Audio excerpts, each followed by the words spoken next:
Welcome to an introduction to accounting, brought to you by Parkbench Tutors. In this podcast we are going to look at Adminsoft accounts and how you might set up different users and what the purpose of that might be. So if we go to the setup, we're already in the program. I click on that, and from the drop down menu I'm going to select miscellaneous. I'm going to move across to maintain users. Here we are. And you can see that this one has two users, myself and the first time users. Both of these are what we call admin users. So if I just click and select the first time user, you can see that there is an ID for the user. There's no password set at the moment, but you would normally set a password. You can see that I have supervisor responsibilities, so I can allow login and I can allow backing up. If I look at the login restrictions, there are none.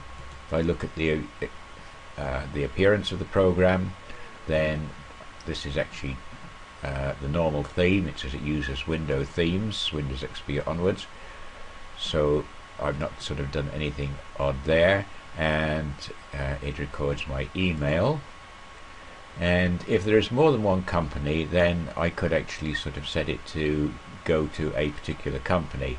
So if I just click on find, I will find that there are in fact more than two companies which are associated with Adminsoft accounts.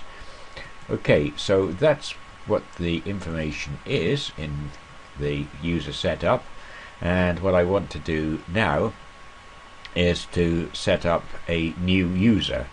Now down here is a very important issue. That is that if I click that box, then I force users to log into the system, and normally I would do that, but at the moment, because I'm using this for admin and demonstration purposes, I'm not going to do that. But you would normally force users to log into the system. So here's a new user we've clicked on, and we're going to say that the new user is, say we'll call it Helen, and we'll call it Helen Rowlands, and we'll say that she requires a password to log in, and her password is let me in, and she is not going to be a supervisor, so I'm going to put a no there. And it says, as this user is not set up, you'll need to create a security profile. Okay, which is what we're going to do. We're again to allow her to log in, and we're not going to allow her, because she's not an administrator, to make backups. Obviously this would be a decision within any particular company as to how much she gave. I'm going to save at this point, and then look at the login restrictions. And this is a useful one. I'm going to restrict the login times.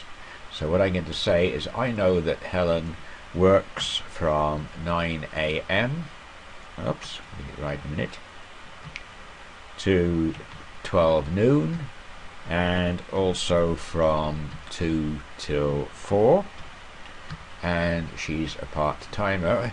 And what we're going to say is that she can only log in during those times, right?